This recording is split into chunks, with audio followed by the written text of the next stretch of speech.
আজ তোমাদের সাথে শেয়ার করছি আমি পমফ্রেট মাছের ঝালের রেসিপি। পমফ্রেট মাছ সর্ষে দিয়ে ঝাল করলে কিন্তু খুবই ভালো লাগে খেতে। তো চলো আমার সাথে থাকো, সম্পূর্ণ রেসিপিটা দেখতে থাকো কীভাবে বানাচ্ছি আমি পমফ্রেট মাছের ঝাল। তার আগে বলো তোমরা কে কে পছন্দ করে এই রেসিপিটা খেতে। তো দেখো এখানে পমফ্রেট মাছ আমি ভালো করে ধুয়ে হালকা নুন হলুদ মাখিয়ে রেখেছি। গোটা লঙ্কা রয়েছে, আর রয়েছে নুন হলুদ, আর একটু কালো জিরে রয়েছে। আর দেখো মিক্সির মধ্যে আমি একটু সাদা সর্ষে আর লঙ্কাটাকে আগে ব্লেন্ড করছি, জল না দিয়ে আগে ব্লেন্ড করে নিচ্ছি একটু। দেখো ব্লেন্ড করে নিয়েছি। এবার সামান্য একটু জল দিয়ে এটাকে ব্লেন্ড করছি, তাহলে একদম স্মুথি টেক্সচারটা হয় আর কি। তো চলো জল দিয়ে ব্লেন্ড করে নিই একটু। তো জল দিয়ে ব্লেন্ড করার পর দেখো একদম স্মুথি টেক্সচারটা কিন্তু হয়ে গেছে। তো এবার কড়াইতে সর্ষের তেল গরম বসিয়ে দিয়েছি। এবার মাছগুলোকে আমি একে একে ভেজে নিচ্ছি। মাছগুলো কিন্তু খুব একটা বেশি ভাজার দরকার নেই, হালকা ভাজলেই হবে আর কি। তো মাছগুলোকে উল্টে পাল্টে আমি ভেজে নিচ্ছি।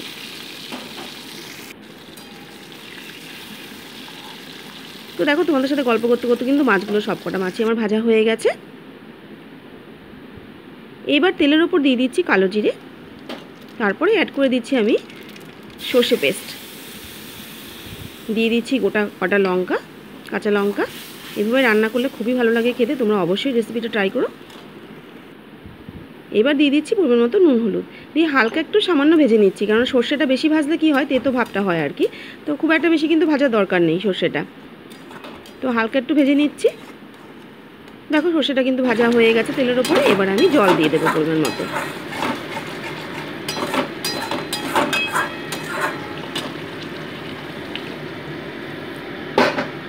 দিয়ে ভালো মতো মশলাটা ঝোলের মধ্যে মিশিয়ে নিচ্ছি একটু।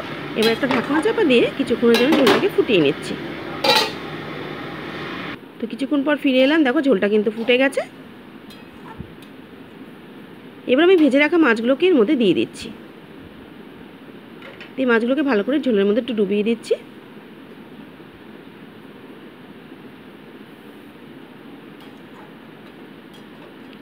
তো এবার একটা ঢাকনা চাপা দিয়ে মোটামুটি এটাকে 5 মিনিটসের জন্য কুক করে নিচ্ছি ঢেকে।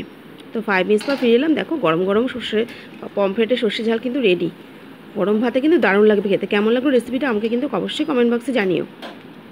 তো তৈরি হয়ে গেল আমার পমফ্রেট মাছের সর্ষে ঝাল। সম্পূর্ণ রেসিপিটা তোমাদের কেমন লাগলো আমাকে কিন্তু কমেন্ট বক্সে অবশ্যই জানিও, আর অবশ্যই এভাবে ট্রাই করো। আশা করছি তোমাদেরও ভালো লাগবে।